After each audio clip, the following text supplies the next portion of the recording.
It's good!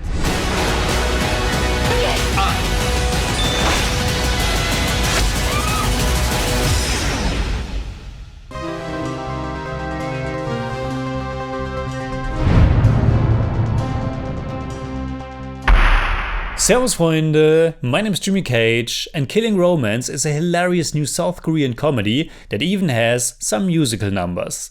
It was directed by Lee Won-suk and tells the story of a former star actress, played by Hanee, and her toxic marriage to the completely self-absorbed, narcissistic, manipulative, rich real estate mogul Jonathan, played by Lee sun-kyun.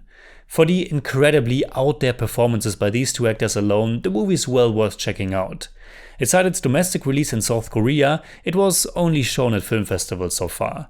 I have seen it here in Vienna at the wonderful Slash Film Festival, and unfortunately I'm not sure when it will come out on streaming. But you might want to put this on your watch list if you're interested in crazy, creative, wild and heightened, and also a little bit empowering comedies.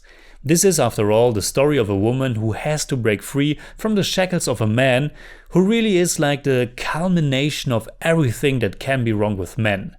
But the humor is so enchantingly silly, and Lee sun-kyun is so great as Jonathan that it's really also just delightful to watch.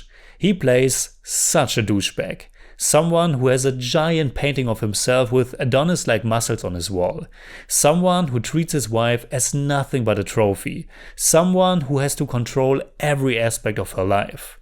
Killing Romance demonstrates just how pathetic and clownish a person like him really is, while also showing how difficult it can be to get out of such a toxic relationship and how powerful and influential a man like that can be.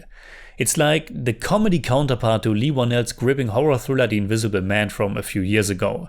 And the comedy here is charmingly wacky, stemming from the movie's very artificial style, the eccentric, larger-than-life performances, the sudden musical interludes, which, surprise surprise, were a definite highlight for me, to some truly bizarre and unexpected things that I don't want to give away at this point.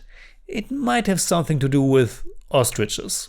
But honestly, I wouldn't have minded if the movie went even further and amped up the crazy some more. The runtime of almost 2 hours is stretching a little bit thin towards the end. It does become a little bit episodic, not always increasing the crazy and funny. And with characters that are very one note basically, it might overstay its welcome just a little bit.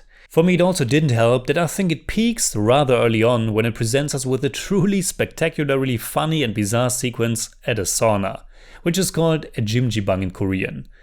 Overall though, it definitely has enough fun and bonkers ideas to make it well worth your time.